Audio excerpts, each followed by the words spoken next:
오늘의 본문은 우리가 잘 알고 있고 또 익히 많이 들었었던 본문이죠. 666입니다. 그래서 이 요한계시록의 666에 관한 본문은 우리가 유튜브에 들어가면 정말 멋진 화면과 함께 수많은 영상들을 대할 수 있습니다.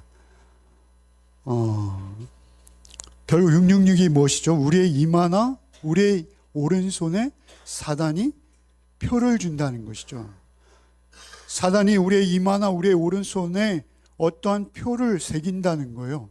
사실은 이것은 우리에게는 좀 낯설게 여겨질 수 있겠습니다만 당시에 로마 사회를 살고 있던 사람들에게는 그렇게 낯설지 않은 말이에요. 그 당시에 노예나 군인들, 요즘 그렇습니다만 군인들은 특별한 복장에 이마에 한복판에 계급을 달죠. 그리고 그 계급에 따라서 그들은 명령체계를 가지고 한 사회를 조직합니다. 당시에도 사실 좀 끔찍하고 잔인했습니다만 그렇게 이마에 뭔가 표를 문신으로 심지어 새기는 잔인한 경우들이 흔히 있었다라는 것이죠.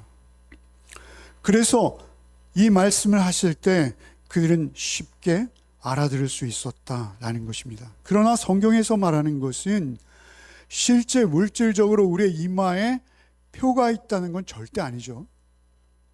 그 표를 말하는 것이 아닙니다.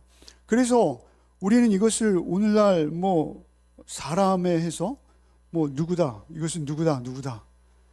그래서 수비학이라고 하는 어떤 히브리나 헬라어 그 음가에는 고유의 숫자들이 있습니다. 그 숫자들을 더해서 어떤 인물을 추정하기도 해요. 그런데 사실 그런 거 다 잊어버리십시오. 그런 거 다 잊어버리시고요. 오늘날은 바코드라든지 몸에 어떤 인식표를 심어준다든지 이런 것들을 가지고 또 짐승의 표다 이렇게 말하는 주장들이 굉장히 많아요. 그런데 그것들도 다 접어두십시오. 다 헛소리입니다. 상관없는 이야기예요. 여기서 666은 무엇입니까? 표예요, 표. 사인입니다. 그래서 우리에게 어떤 사인이 있다는 거예요. 오직 이 땅에 살아가는 인류들에게는 두 가지 표밖에 없어요. 한 가지 표는 무엇입니까? 우리 지난 시간에 나누었던 주제 뭐죠? 그 이마에 어린 양과 하나님의 이름이 새겨진 자가 있고, 그리고 오늘 본문에 등장하는 결론 부분에 등장합니다만 666으로 대변되어지는 짐승의 표를 받은 자들이 있다는 거예요. 이 땅에 인류가 존재하고 수많은 사람들이 오늘도 먹고 마시며 숨을 쉬고 살아가지만 그 많은 사람들이 두 부류로 나뉘어진다는 것이 성경의 말씀이요 진리인 것입니다. 한 부류는 무엇입니까? 우리는 원래 태어날 때 다 가인의 표를 받고 태어났습니다. 가인의 표가 뭔지 아시죠? 창세기 4장에 있는 죽이지 말라는 표시입니다. 우리는 살인을 금하고 있죠. 그 죽이지 말라는 표시를 우린 받고 태어났습니다만 그것은 가인의 표예요. 살인 한 자를 죽이지 말라는 표시입니다. 그런 우리가 어린 양의 표를 받고 이제는 우리의 이마라는 것은 무엇이냐면요, 우리의 생각, 우리의 마음, 우리의 영혼을 말하는 거예요. 이마는 물리적인 우리의 그 이마가 아니에요. 여러분 집에 가셔서 거울 보면서 앞머리를 들고 이마를 뚫어지게 보셔도 아무 표시 없습니다. 그런 이야기가 아닌 건 아시잖아요. 비유일 뿐이에요, 비유. 그렇죠? 이마는 무엇입니까? 우리 전두엽이 있는 부분이라고 말씀드렸죠. 우리의 생각입니다. 우리의 마음입니다. 그 생각과 마음에 깃드는 영혼입니다. 그 영혼의 중심에 누가 계신가인 거예요. 거기에 예수 그리스도 어린 양으로 주님이 계신가?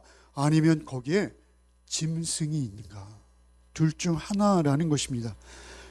하나는 하나님의 사람이요, 하나는 사탄의 사람입니다. 하나는 하나님의 종이요, 하나는 사단의 종인 것이죠. 어떤 물리적인 표시가 아니라 내가 받은 표가 중요한 거예요. 지금 내가 어떠한 표를 내 마음과 생각과 영혼, 내 의지 속에 가지고 있는가가 중요한 거예요. 여러분이 하루 종일 무엇을 생각하며 무엇을 묵상하며 무엇을 위해서 손발을 움직이고 있는가, 그거를 우리에게 묻고 계신 것입니다. 여러분 11절부터 11절 12절 두 절만 일단 읽겠습니다. 내가 보매 또 다른 짐승이 땅에서 올라오니 어린 양같이 두 뿔이 있고 용처럼 말을 하더라. 그가 먼저 나온 짐승의 모든 권세를 그 앞에서 행하고 땅과 땅에 사는 자들을 처음 짐승에게 경배하게 하니 곧 죽게 되었던 상처가 나은 자니라. 요한 사도께서 지금 보신 계시의 말씀에 처음에 나왔던 것은 우리가 지금 11절부터 묵상합니다만 이 앞에 1절로 10절에는 바다에 나온 짐승이 있었어요. 그리고 지금은 땅에 나온 짐승이 있고 그 앞에 12장에 가면 용이 있어요. 그래서 용과 그리고 땅에서 나온 짐승, 바다에서 나온 짐승이 마치 삼위일체처럼 서로를 보완하고 서로에게 경배하고 서로 절하도록 이렇게 하나님 흉내를 내고 있어요. 그런데 오늘 여기에서 보면 또 뭐라 합니까? 땅에서 올라왔는데 어린 양 같다 하죠. 어린 양 같아요. 사단은요, 광명의 천사로 가장하지, 여러분 두 뿔이 있고 뭐 이런 게 사단이 아니라는 것이죠. 양의 모습을 꾸미고 있어요. 그들도 예수 그리스도를 이야기하고 어린 양을 이야기하고 사랑을 이야기하고 희생을 이야기하고 섬김을 이야기하고 정의를 이야기합니다. 그들도 우리와 똑같은 이야기들을 똑같이 하고 있어요. 우리와 다른 모습이 아니에요. 요즘 뉴스를 좀 보는데요, 뉴스 가운데 어제 뉴스 9시 뉴스에 나온 장면은 통일교 모습이었습니다. 여러분 보셨죠? 뉴스 안 보십니까? 뉴스 보고 있는데 경찰 기동대 버스가, 하얀 버스가 두세 대 올라가고 있었어요. 근데 그 맞은편에서 붉은색 관광버스가 내려오고 있었어요. 또 두세 대가. 아마 검사들이 그 차에 그 압수수색을 하면 저항이 있을 것 같으니 기동대들을 대동하고 가는 거예요. 그런데 그 기동대가 오는 걸 훨씬 전에 알고 있는 통일교 학생들이에요. 통일교도 교역자가 있고 신학교가 있습니다. 그 신학교 학생들이 붉은 관광버스로 대절돼서 이미 와 있는 거예요. 경찰이 오기 전에. 그들이 정말, 어제는 TV에 나오는 그 통일교의 회관의 모습이 정말 천국 같았어요. 장마철이라든지 물 한 개가 싹 올라오는데 그 푸르고 푸른 산 중에 하얀 집들이 한 줄, 두 줄, 세 줄, 삼층천처럼 그런 모습이 너무 아름다웠어요. 그 앞에 더군다나 말이죠, 하얀 옷을 입은 아주 앳된 청년 그리고 자매들이 두 손을 들고 생수병을 하나씩 들었어요. 아마 금식을 하는 것 같아요. 그들이 비가 오는데도 그 풀밭에 무릎을 꿇고 바닥을 치면서 통성으로 기도하고, 어떤 자매는 손을 하늘을 향해 들고 눈물로 기도하는 거예요. 여러분, 우리가 그렇게 기도하나요? 정말 그들의 모습은 양의 모습 아닙니까? 그들의 모습은 그 하얀 옷의 뒤에는요, 아주 세련된 필체로 홀리 마더, 누군지 모르겠어요. 아마 문선명이 죽으면 통일교가 끝날 줄 알았죠. 문선명이 자기 영생한다 했으니까. 근데 영생 못했거든요. 흩어지지 않았어요. 왜 그렇습니까? 거기에 돈이 있고, 거기에 명예가 있고, 거기에 인기가 있고, 조직이 있고, 단체가 있는 거예요. 흩어질 수 없는 거예요. 지금은 아마 그 부인과 그 아들이 주도권 싸움을 하고 있다라고 들었습니다. 그 주도권 싸움은 왜 일어나나요?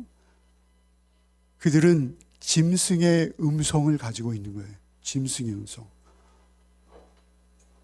엄마와 아들이 이권을 놓고 전쟁을 하는 거예요. 얼마나 무시무시합니까?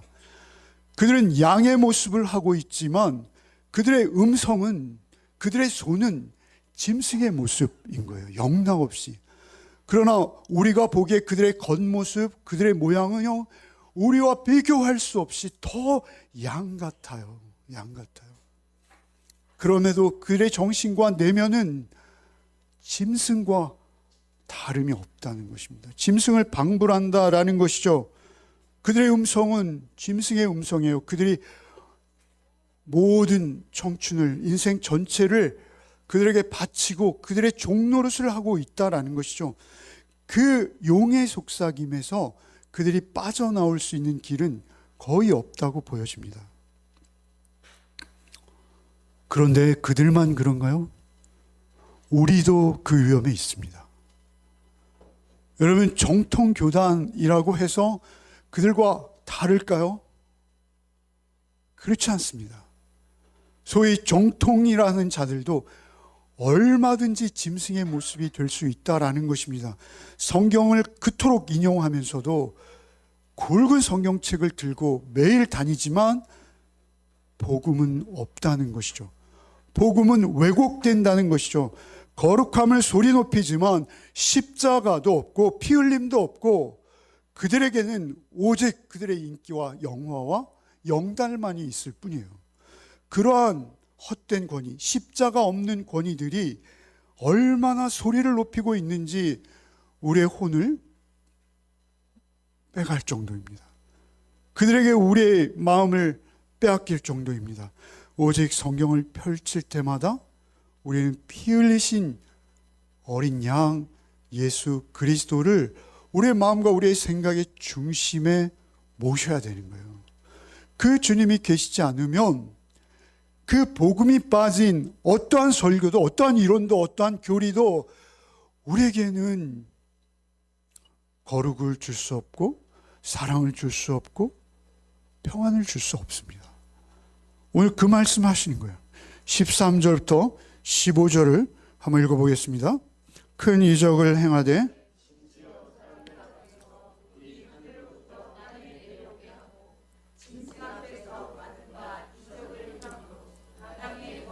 자들을 미혹하여 땅에 거하는 자들에게 이르기를 상하였다가 살아난 짐승을 위하여 우상을 만들라 하더라. 그가 권세를 받아 그 짐승의 우상에게 생기를 주어 그 짐승의 우상으로 말하게 하고 또 짐승의 우상에게 경배하지 아니하는 자는 몇이든지 다 죽이게 하더라. 심지어 큰 이적을 행한다. 하늘로부터 불이 내려온다라는 것이죠. 이적이 아닙니까? 여러분, 그 이단과 사이비들이 하는 것들이 이적이 아닙니까? 압수수색을 했는데 그 돈다발들 보셨죠? 이적이 아닙니까? 하늘에 불이 내려오는 거 아닙니까? 그들이 어떻게 그렇게 은행의 금고보다 더 많은 돈들을 그들의 금고에 쌓을 수 있어요? 다 착취와 노력입니다.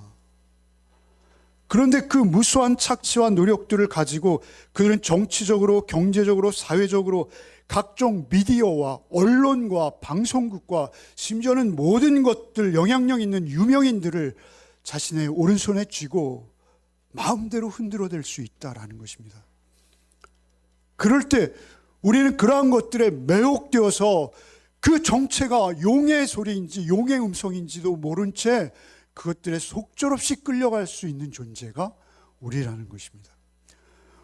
우리가 거기서부터 그 성공지상주의, 물질주의, 여러분 교회도 그렇지 않습니까? 그 사람을 볼 때 그 사람이 무엇을 가졌는가, 그 사람이 얼마나 성공했는가, 그것으로 그 영혼의 무게를 달아서 비교하며 차별하는 것, 우리의 모습 아닙니까? 사실 그것은 용의 음성이요 짐승의 모습이요 하나님께서 주신 하나님의 형상 닮은 그 한 아름다운 영혼을 짐승과 바꾸는 가치관입니다.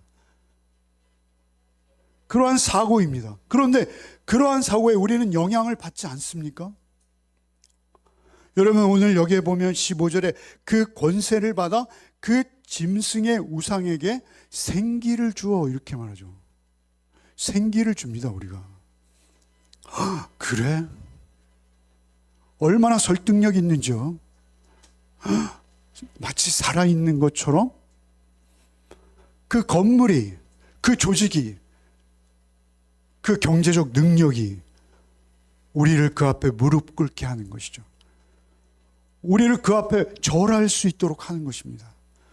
거기에 무조건 승복할 수 있다는 것이죠. 단순히 눈에 보이는 어떤 현상들이 아니라 마치 생기를 받아 살아있는 것처럼 우리에게 강력한 영향력을 가지고 우리를 찾아오고 우리를 제압하고 우리를 포로 삼을 수 있다는 것입니다. 그러한 것들이 얼마나 무서운지요. 우리가 그저 멀리 있는 것처럼 쉽게 돈, 명예, 권력, 인기, 뭐 특정한 이념, 사상 이런 것들이 우리에게 우상이 될 수 있어요 라고 말하지만, 그런 것들이 실제적으로 교묘한 수단을 가지고 우리를 점령하려고 우리에게 접근해 올 때 우리는 너무나 무방비 상태가 될 수 있다는 것이죠. 여러분, 우리에게 짐승의 종이 되는가? 어린 양의 종이 되는가? 이것은 너무나 간단합니다. 너무나 간단하고 너무나 얄궂도록 위험한 형편이 사실 우리다라는 것이죠. 16절 17절 한번 읽어보겠습니다. 그가 모든 자, 곧 작은 자나 큰 자나 부자나 가난한 자나 자연인이나 종들에게 오른손이나 이마에 표를 받게 하고 누구든지 이 표를 가진 자 외에는 매매를 못하게 하니 이 표는 곧 짐승의 이름이나 그 이름의 수라. 여러분, 그들이 오른손이나 이마에 표를 받게 한다라고 하죠. 그들도 자신의 편을 알아요. 그리고 자신의 편을 가르고 있습니다. 여러분, 우리의 생각과 사고와 의지, 우리의 영혼의 말이죠. 그들이 표를 해버린다라는 것이죠. 여러분, 이때 당시에 그들에게는 이 말씀이 굉장히 생활의 한 측면으로 다가와요. 그들에게는 특별한 조직들이 있었어요. 들어보셨겠습니다만 길드라는 조직이 있어요. 오늘날 우리 상공회의소나 뭐 우리도 그런 거 있잖아요. 변호사 협회, 그러면 그 변호사 협회에서 변호사직을 정지시킬 수도 있습니다. 의사 협회, 그러면 의사의 직을 정지시킬 수 있어요. 그들에게 길드가 있는데 그 수공업이 발달한 시대 수공업 장인들이 모인 조직이에요. 그런데 그 조직은 그냥 어떤 이권 조직만이 아니라 종교적인 우상적인 색채를 다분히 띠고 있다는 것이죠. 그래서 그 우상에게 절하고 거기서 나온 제사드린 고기를 나눠 먹고 거기서 어떤 복지를 꿈꾸고 이런 것들이 그 안에 다 조직되어 있는데 거기에 기독교인들이 들어갈 수 없는 거예요.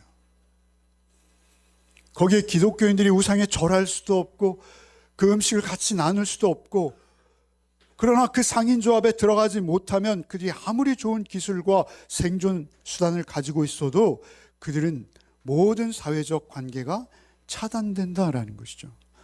여러분, 오늘도 우리 사는 세상도 비슷합니다. 여러분, 그런 길드가 있는 것이 아니라 우리도 불의와 불법과 비양심과 부도덕이 여러분 우리의 직장 생활을 불가능하게 할 때도 있어요. 여러분, 요즘은 그런 게 없습니다만 저희 어릴 때는요, 선생님들 사이에서도 촌지를 받는 선생님이 있고 안 받는 선생님이 있습니다. 안 받는 선생님은 왕따예요.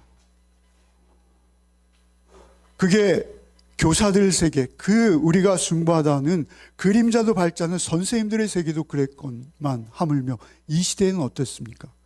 오늘날도 우리가 뉴스를 통해 접합니다만 군대에도 그런 게 있고요, 경찰에도 그런 게 있습니다. 내 양심과 내 정의를 다 드러내면 안 되는 거예요. 그것을 드러내면 오른손이 잘리는 거예요. 생계를 유지할 수도 없는 척박한 환경으로 굴러 떨어질 수 있는 직장 조직 문화라는 게 있고요, 그들의 생리가 있어요. 여러분, 이런 가운데서 내가 어린 양의 표를 받은 자로서 우리가 우리의 직장 생활을, 우리의 삶을 지켜나가는 것, 그 불의를 보고 참지 못하고 그 매정함을 보고 사랑을 이야기할 수 있는 것, 그것은요 우리의 힘과 능력으로 안 된다는 거예요. 우리의 의지만으로는 안 된다는 거예요.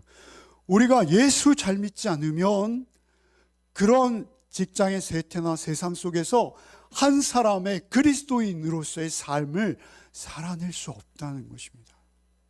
누구도. 그래서 여기 666이라는 이 숫자는 무엇이냐면요, 여러분 7에 하나 모자란 수예요. 666을 우리가 뭐 베리칩이라는 등, 몸에 뭐 심는 표시라는 등, 뭐 바코드라는 등 엄청난 많은 주장들이 있는데 다 잊으십시오. 다 잊으십시오. 다 소용없는 거예요. 중심 뜻 의미는 뭐예요? 여기에 보십시오. 18절에 보시면 18절 한번 읽겠습니다. 지혜가 여기 있으니 총명한 자는 그 짐승의 수를 세어보라. 그것은 사람의 수니 그의 수는 666이라. 여기에 사람의 수니라는 것은 네로나 히틀러나 뭐 이런 사람이 아니고요, 인간이라는 거예요. 인간. 사람의 수니 666이라는 것은 무엇입니까? 하나님의 7에 영원히 이룰 수 없는 하나 모자란 그 6이 한 번도 아니고 3번이나 666, 하나님의 수가 777이라면 사람의 수는 666인 거예요. 우리는 하나님의 수준까지 갈 수 없어요. 우리의 존재가 그렇다는 거예요. 인간이요, 사람이라는 것입니다. 그런데 우리가 가인의 표를 말씀드렸습니다만, 가인에게 하나님께서 표를 주시잖아요. 너에게 표를 준다. 이 표를 보면 누구든지 너를 죽일 수 없어. 사람이 사람을 죽이지 못해. 우리에게 그런 기초적인 양심이 있어요. 그래서 어느 나라 세계 만국의 법도 살인에 대해서는 엄격하죠. 그럴 수밖에 없는 거예요. 그럼에도 불구하고 우리가 진정 인간을 사랑하고 그를 나와 똑같은 인격체로 대우하고 그들에게 그리스도의 사랑을 전할 수 있는, 그것은 무엇입니까? 그것은 우리가 가인의 모습으로는 할 수 없다는 거예요. 우리가 어린 양의 표를 받았을 때, 어린 양의 표가 우리의 생각과 우리의 마음과 우리의 영혼, 우리의 의지적 결단까지 온전히 사로잡을 때 우리의 오른손이 정의롭게 움직일 수 있다는 거예요. 우리의 오른손이 사랑스럽게 움직일 수 있다는 거예요. 돈은 오직 일신상의 이익을 쫓을 수밖에 없는 겁니다. 돈이 살아서 움직이고 돈이 인격을 가지고, 그럴 때 우리는 부도덕한 행위에 은근히 인정하고 은근히 동의하고 따라가고 심지어는 그 앞에 납작 엎드릴 수 있는 존재들이라는 거예요. 그럼에도 불구하고 우리가 거기에 끌려가지 아니하고 어린 양 예수 그리스도의 종으로 살 수 있는 것, 그것은 무엇이라고 합니까? 오늘 말씀에 지혜와 총명이 필요하다. 지혜와 총명한 자는 그 짐승의 수를 세어보라. 그것은 사람의 수니 그의 수는 666이니라. 여러분, 이 말씀의 뜻은 너무나 명료하고 정확한 거예요. 우리가 지혜와 총명은 하나님께로부터만 오는 것입니다. 어린 양 예수 그리스도를 내 안에 모실 때 우리 내가 누구인지, 내가 어떻게 이 땅을 살아가야 할 것인지를 얻을 수 있는 거예요. 예수만이 우리의 길이요 진리요 생명이 되셔서 우리의 앞길을 한 발 한 발 밝혀주실 수 있으시다라는 것이죠. 여러분, 오늘 우리가 묵상한 본문은 다 끝냈습니다. 이 묵상한 본문은 여러분 11절부터 이렇게 읽었습니다만, 이 마지막 18절 다음에 나오는 1절, 여러분 사실 성경의 장절은 기록될 때 이렇게 기록되지 않았다 그랬죠. 장절은 그냥 인쇄하는 분이 끄는 거예요. 여러분, 이 14장 1절, 바로 이 18절에 이어지는 1절을 마지막으로 한 번만 읽겠습니다. 또 내가 보니 보라, 어린 양이 시온산에 섰고 그와 함께 14만 4천이 서 있는데 그들의 이마에는 어린 양의 이름과 그 아버지의 이름을 쓴 것이 있더라. 우리 지난 시간에 살폈죠? 먼저 아버지의 이름이 안 나오고 누가 나왔다고요? 어린 양의 이름. 왜 그랬다고요?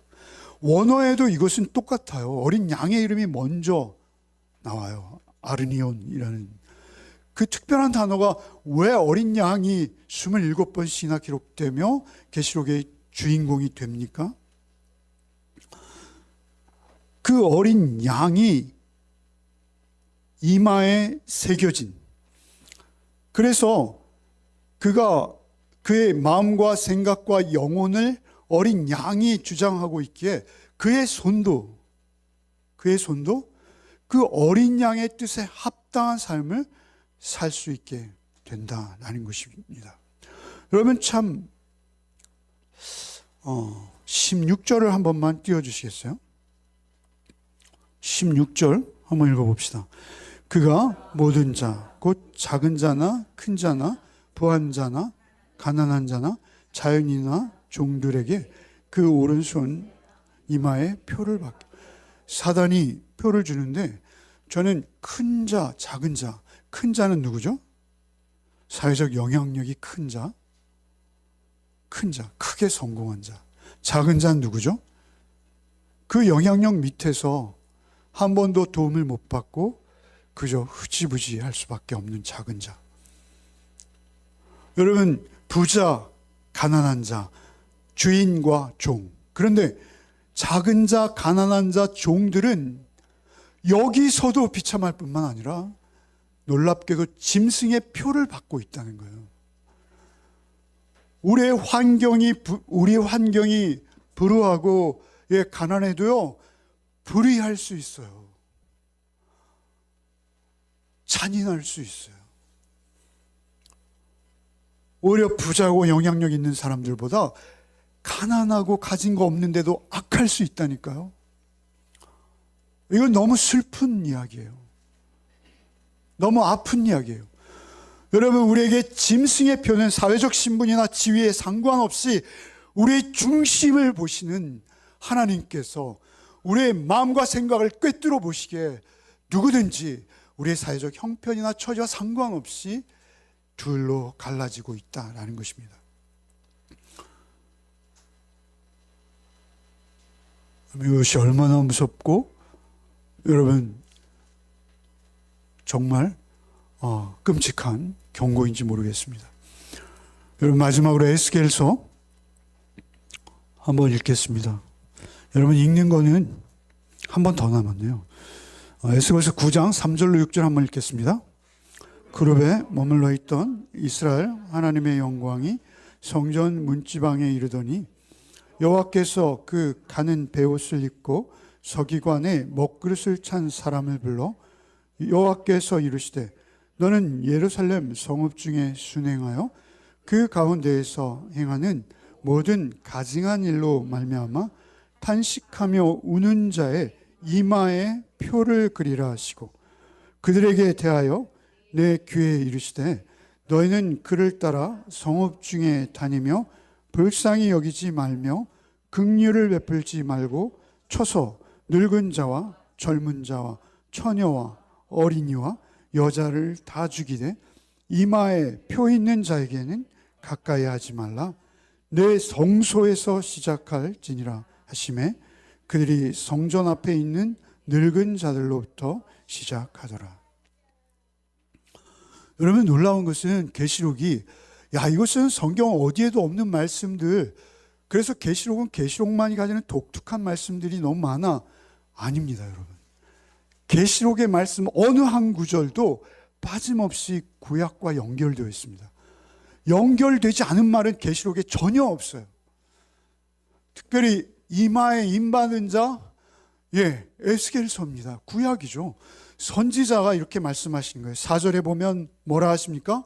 그 가운데서 행하는 모든 가증한 일로 말미암아 탄식하며 우는 자의 이마에 표를 그리라. 이마에 표를 그리면 어떻게 되는 거예요? 서기관들이 그 표를 받은 자만 사는 거예요. 남녀노소 불문하고요. 그런데 그 살아남는 자의 표식이 뭐예요? 이마의 표인데 누가 표를 받고 있어요? 모든 가증한 일로 말미암아 탄식하며 우는 자가 표를 받고 있어요. 탄식하며 우는 자. 여러분, 탄식하며 운다는 건 무엇이죠? 여러분, 우리가 우리의 감정이 마음대로 되지 않는다 말씀드렸죠. 그의 인격에서부터 나오는 것이 감정인 거예요. 이 사람이 어느 대목에서 웃는지, 이 사람이 어느 대목에서 우는지, 그것이 그 사람의 존재를 드러내고 있는 거예요. 그가 이마의 표를 받은 자인지, 그가 짐승의 표를 받은 자인지, 그가 우는 대목을 보면 알 수 있어요. 그가 어디서 우는지, 그가 어디서 웃는지 스스로 자기를 확증하고 있는 거예요. 여러분, 모든 가증한 일로 말미암아 탄식하며 온다. 가증한 일이 뭡니까? 구약에서 가증한 일은 하나예요. 우상 숭배입니다. 우상 숭배. 그런데 그 우상 숭배가 어디에 제일 많았다는 거예요? 놀랍게도 6절을 한번 읽어봅시다. 6절. 늙은 자와 젊은 자와 처녀와 어린이와 여자를 다 죽이되 이마에 표 있는 자에게는 가까이 하지 말라. 내 성소에서 시작할지냐. 어디에서 시작한다고요? 예배당에서 시작하는 거예요.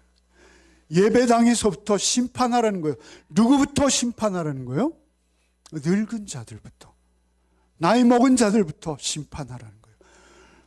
모조리 심판하라는 거예요. 너무나 무섭습니다. 너무나 두렵습니다. 에스겔은 그 시대적 배경이 무엇입니까? 바벨론으로 포로로 끌려가는 상황입니다. 바벨론으로 포로로 끌려갔어요. 그래서 그들이 이제 포로지에서 살고 있어요. 그런데 에스겔을 통해서 하나님께서 이 말씀을 하시는 거예요. 가증한 일로 슬퍼하는 자, 우상에게 절하는 자들을 보면서 슬퍼하는 자, 그 죄와 불의와 비인간적인 태도들을 보면서 우는 자가 있더라라는 것이죠. 그 감정을 주체하지 못하고 그들을 불쌍히 여기며 우는 자들이 그들 가운데 있더라. 여러분, 그래서 그리스도인들에게 있어서 한 가지 특징은 무엇입니까? 이 악한 종말의 시대를 사는 우리에게 한 가지 특징은요, 여러분, 울 때 울 수 있어야 돼요. 울 때 울 수 있어야 돼요. 악하게 상대하지 마세요. 울어줄 수 있어야 돼요. 울어줄 수 있어야 돼요. 우리가 세상을 살다가 악한 자들을 봅니다. 가난하던 부하던 잘났던 못났던 선한 자가 있는가 하면 악한 자도 있는 거예요. 그런 악한 자들을 대할 때 우리가 울어줄 수 있어요. 우리가 예배만 드린다고 하나님의 인이 저절로 우리의 머리에 찍히는 게 아니라는 것입니다. 어린 양 예수 그리스도를 내 마음과 내 생각과 영혼의 중심에 모실 때만 우리가 그런 인격이 될 수 있고 그런 삶을 살아낼 수 있고 어떠한 대목이나 어떠한 환경과 처지에서도 여선 우리가 예수 제자답게 예수 자녀답게 여러분의 존재를 드러내게 된다라고 성경은 말씀하십니다. 그래서 우리 힘으로 안 되는 거예요. 오직 어린 양 예수를 우리 안에 모실 때만 가능해지는 거예요. 그렇게 승리한 자들이 계시록 마지막에 이런 모습으로 찬양하고 있어요. 마지막으로 하나만 읽읍시다. 22장 읽읍시다. 다시 저주가 없으며 하나님과 그 어린 양의 보좌가 그 가운데 있으리니 그의 종들이 그를 섬기며 그의 얼굴을 볼 터이요 그의 이름도 그들의 이마에 있으리라. 어느 날 갑자기 그들의 이마에 어린 양의 이름이 새겨지는 게 아닙니다. 그저 한 번에 빵 찍히는 게 아니라는 것이죠. 그 어린 양의 이름이 우리가 하나님의 심판대 앞에 쓰기 전에 빵 받으면 돼. 안 된다니까요. 여기서 그 도장을 받아야 돼요. 그리고 그 도장이 우리의 생각과 우리의 삶의 중심에 점점 더 확실하고 진하게 박혀야 되는 것입니다. 아, 어린 양 예수의 피 아니면 내가 구원받을 수 없는 자구나. 오직 그 어린 양만을 의지할 수밖에 없는 존재가 나이구나. 이것을 점점 더 깊이 깨달아 갈 때 우리의 마음과 영혼에 깊은 흔적을 남긴다라는 것이죠. 갈라디아서에서 바울 사도는 이렇게 말해요. 갈라디아 6장에 내가 예수의 흔적을 내 몸에 가졌다, 이렇게 말해요. 무슨 의미일까요? 예수의 흔적을 내 몸에 가졌어. 내 이마에 어린 양이라 찍혀 있어가 아닌 것이죠. 그가 예수 믿고 그들의 양심과 그들의 복음 전하기에 그 불신자들 짐승의 아이들을 보면서 우는 마음으로 그가 1차, 2차, 3차 전도여행을 하면서 수없이 채찍에 맞고 그 몸에 가진 흔적을 말하는 거예요. 그 몸의 흔적, 그가 그 많은 옥살이와 그 학대와 돌에 맞아서 죽은 줄 알고 끌어내서 버림당하는 돌에 맞은 상처와 채찍에 찢어진 상처들이 많았을 거예요. 그러나 그 모든 것들을 통해서 바울 사도는 그것을 예수의 흔적이라고 말씀하고 있는 것이죠. 여러분, 우리도 주님의 이름 때문에, 내가 주님을 믿기 때문에 더 약해지고, 내가 주님을 믿기 때문에 더 양보해야 되고, 내가 주님을 믿기 때문에 더 손해를 보고, 그런데도 기쁘고 감사하고, 여러분, 그런 인생이 되시기를 바랍니다. 여러분이 예수 믿어서 어떤 덕 보는 것이 아니라, 여러분 예수 믿어서 내가 그 하나님의 성품과 의로우심과 그 사랑을 전하기 위해서 내 몸에 흔적이 있습니다. 여러분, 이런 고백이 저와 여러분에게 있기를 바랍니다. 한 주간의 삶을 살 때도 그 흔적을 지니시는 주의 이름으로 살아내는 한 주가 되시기를 바랍니다. 우리의 이마에 무엇이 새겨져 있는지 돌아볼 수 있게 하시니 감사합니다. 우리가 짐승의 표에 물들지 않고 어린 양 예수 그리스도의 이름이 우리의 마음과 우리의 생각과 우리의 영혼의 중심에 새겨지게 하여 주시옵소서. 세상의 가치와 유혹 앞에서도 주님만 따르도록 우리를 주의 손으로 어린 양의 피로 항상 붙들어 주시옵소서.